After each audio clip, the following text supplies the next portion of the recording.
The sun is setting, and everything is bathed in a golden glow. The trees gently sway, and the birds sing. But even though it's a tranquil setting by the river, all I can think about is Jade and her stupid face and her stupid pretty blonde hair. I fold my legs and my arms tight and wonder why she bothers me so much. We've not been on speaking terms for so long, and I thought by now I'd be over her. Recently, things have been more mixed up in my brain. Everything with Barry, meeting Sonia, and even Matt's coming out has me a little riled up. I have essentially no one to talk to about how confused I am. Reaching into the pockets of the school pants I'm borrowing from Sonia, I pull out my phone. I've got several missed calls from her. I bet she's worried about me. I know I'm worried about her. I shouldn't have stormed off like that. Now I've left Sonia walking about in my school uniform without a change of clothes. She's going to hate me now, like everyone else I get close to. I ruin everything. I was the one who suggested Matt and Sonia join us that weekend. I put Sonia at risk, and now I've gone and left her all high and dry. What's wrong with me? A single teardrop lands on my phone screen. I don't even bother to wipe it away. I just sink into myself, wishing all these thoughts and feelings would just go away and leave me alone. Why do I even care? Would things be easier if I ignored all my gay thoughts? Maybe I can force them down deep and try to hide from them? Staring into oblivion, another tear falls from my chin. I can't stop myself from sobbing. I can't stop my heart from aching. Why is she back in my life again? I'm so angry at myself for feeling this way. I wipe the tears from my eyes and grit my teeth in anger. How could Jade just kiss me like that? After all that happened between us? She threw me under the bus and didn't even take a second to think about how it might affect me. I look up into the evening sky, and the tears stream down the side of my face. I've just started getting my life back on track. Meeting Sonia has reminded me of my worth. I know Sonia needs me to help her grow into who she wants to be, but I need her just as much to rediscover who I really am. I close my eyes tight. Everyone sees me as a beauty queen. I hate it. Why can't they see how broken I am on the inside? Why must I play this character that everyone wants me to be? Why do I give in to their peer pressure to be popular? Why did I play into it? Why did I even give Barry a chance? I knew he was a jerk from the first day I met him. I lower my head and shrink further into myself. Slowly opening my eyes, I look down at my lap and my phone that I'm still clutching in my hand. It's getting late. I should probably go home. Dad will be lost without me. Stuffing the phone back into my pocket, I wipe my eyes with my sleeve and get up from the bench. Sonia's pants are a little tight around the backside, but they're keeping me warm. Much warmer than when I sit here in my skirt. Allowing my shoulders to sag, I walk, looking down at the floor with my hair covering my face. I don't want anyone to see or talk to me. I just want to go to bed. I move slowly at first, but as I get closer to the trail and the cut-open fence, I start moving a little quicker. Dad's probably worried. Since Mom left, he's been a completely different person. Mom leaving him for that other man has ruined him. I know too well how heartbreaking a woman can be. I feel bad for him, but I've got my own stuff going on. The slightly muddy trail quickly turns back to concrete, and I'm surrounded by suburbia. I don't want anyone to see me, so I just walk that little bit quicker. Folding my arms tight for comfort, I walk, staring at the shoes I'm borrowing from Sonia. Seeing them only serves as a reminder of how awful I've been as a friend. That girl looks up to me like I'm her big sister. I've always wanted a sister. I'm so happy to share all my tips about makeup, outfits, and being feminine. But will she want to come over anymore after today? Will she want to hang out and just chat? I hope so. But it's probably for the best she doesn't. I only make things worse. Lara? A voice calls out behind me. I'm surprised and it makes me jump in fright. Frantically, I wipe at my eyes to hide the fact I've been crying. I even start walking quicker in the hopes they won't catch up to me. Oi, Lara! The familiar voice shouts again. I don't stop or look around. Whoever it is, I don't care. Footsteps get closer behind me. It's a male voice. God, I hope it's not Matt. He's going to moan and whine at me for ditching him and his lover. It's awkward enough between us that he thinks I'm stealing Sonia from him. Poor Sonia. I know how much she worries about hurting him and losing her best friend. That I can understand, but how do I get across to Matt that I'm not interested in Sonia like that? Oi, stop! The voice growls, standing directly behind me. I look around knowing exactly whose voice it is. It makes me a little scared. Barry, I say, turning around but hiding my face. You deaf now as well as dumb? Barry huffs, turning up his nose. I've been calling out to you. I look away and down at the floor. Leave me alone, I reply, holding back the tears. Expecting Barry to react negatively, I'm surprised when he just lets out a long sigh. I look at him, and he's not puffing out his chest like usual, trying to make himself look bigger. Lara, he says with a long breath. Just listen to me for a moment, yeah? I don't care what you have to say, Barry, I snarl through gritted teeth. Leave me alone. With a flick of my long hair, I sharply turn away, hoping he will do just that. Wait, Barry pleads desperately.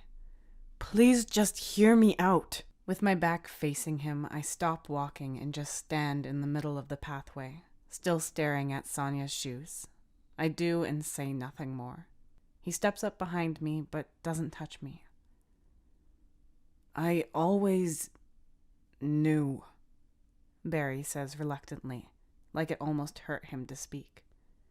I knew our relationship was forced, Lara. My heart almost stops, I'm so surprised by his words.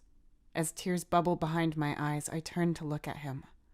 And his trademark smugness is gone, replaced by genuine sorrow. What do you mean? I ask, wiping tears away as I look up at him. Barry leans up against a nearby fence and stuffs his hands into his pockets. We needed each other to keep up appearances, Barry explains, kicking a stone across the path. I always knew, but I never meant to hurt you. I grit my teeth harder as I remember how shaken Sonia was when I found them together the other night. Had I been any later, I dread to think of what he might have done to the poor girl. Never meant to hurt me? I scoff in reply, thinking I should turn and walk away. That's crap, Barry. You knew what you were doing. Barry huffs angrily in response. I watch him hold his hands in his pockets, forcing himself to remain calm. Yes, he answers, lowering his head in shame. I did know what I was doing. But then so did you. What's that supposed to mean? I gasp in shock. I needed a girlfriend. You needed a boyfriend, Barry replies bluntly. We both did what we needed to do to stop the rumors. I always knew, Lara, so don't deny it. I immediately look away and bite my bottom lip in frustration. Barry's right, and that's how low I've fallen. Look, Barry says plainly.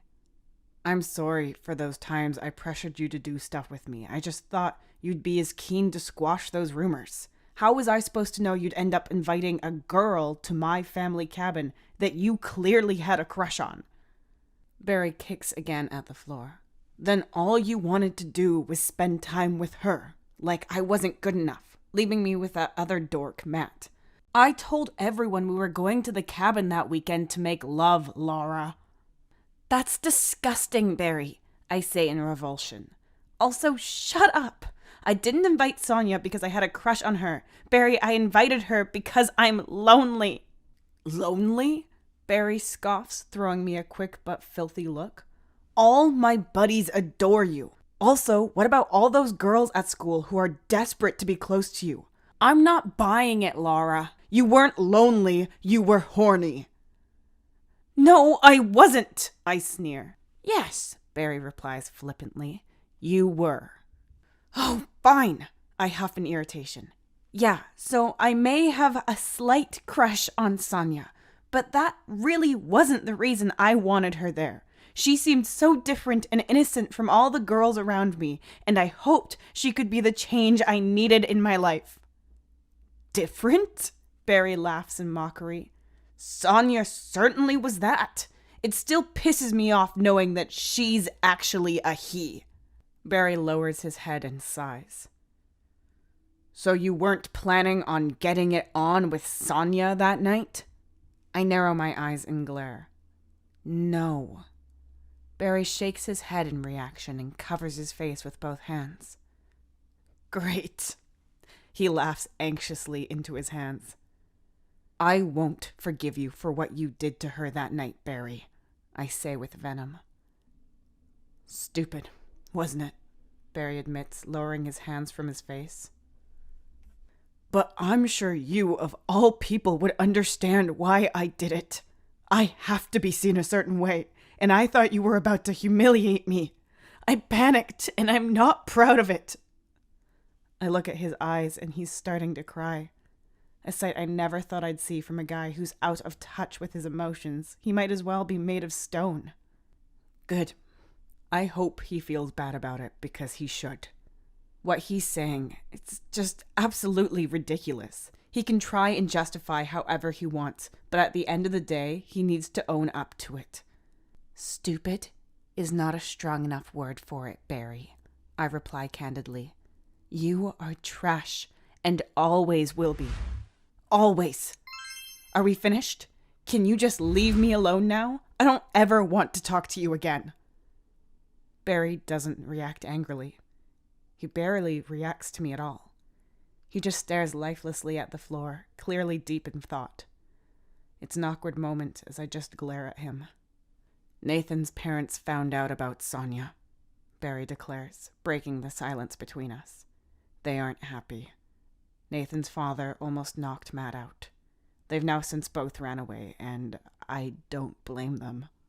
Shocked deep to my core, I don't even know what to say. My heart starts racing and I feel panic building up inside me. Is this my fault? Have they found out about Sonia because I stormed off in his uniform? What? I stutter, feeling weak at the knees. Don't look so worried, Lara, Barry laughs obnoxiously. I know you think everything is your fault, but this time it's not. He's not been caught cross-dressing just because you've left him wearing your uniform. Someone told his parents what you weirdos had been doing. Where are they now? I ask, eager for an answer. I don't know, Barry replies with a shrug. After Jade ran off crying, Matt and Sonia soon bolted for the exit. It got pretty heated, Lara. Nathan's parents are scary AF. His mom is fully unhinged. You should have heard the hate she was spouting. I almost felt sorry for him. Oh my God! I gush as tears bubble in my eyes once more. What happened? It was that bitch of a sister Kaylee, wasn't it? The stick you've been hanging around with. She ratted Sonia out, didn't she? Barry laughs nervously and looks up at the sky. The apple didn't fall far from the tree with that girl, Barry answers. She's just as psycho as her mother. But no, it wasn't Kaylee who told. She, however, is an even bigger user than you are, Lara. Kaylee was only getting all flirty with me because she thought she could make me leave her brother alone. Barry laughs again, but it's clearly hiding his pain. She dumped me the second I was no longer any use, he admits with a single shake of his head. You haven't seen her, have you? I want to talk to her and hopefully persuade her not to dump me. Not until I'm ready, anyways. I haven't seen her, I answer plainly. So if it wasn't Kaylee, it must have been Jade? Before Barry even answers, I clench my jaw shut tight and feel a new level of hatred for Jade. How could she do it a second time? Throwing her own sibling to the wolves just for a bit of attention? Do you hate Jade, Lara? Barry asks, clearly trying to stir the pot. Would you go confront her if you knew where she was hiding? I say nothing. I'm blinded by rage. If it wasn't bad enough the first time. But to out Sonia to transphobic parents is so wrong. So very wrong. Tell me where she is, I growl furiously in Barry's face. Barry looks me directly in the eyes and smirks. She's down by the rail tracks. She looked pretty upset when I walked past. Maybe she's still there, sitting and waiting. I know that's not too far from here. I think it's about time I punch that girl in her smug little face. I don't care if we were best friends once upon a time. She overstepped the line one too many times with her gossiping. She needs to learn she can't treat people like her own personal soap opera.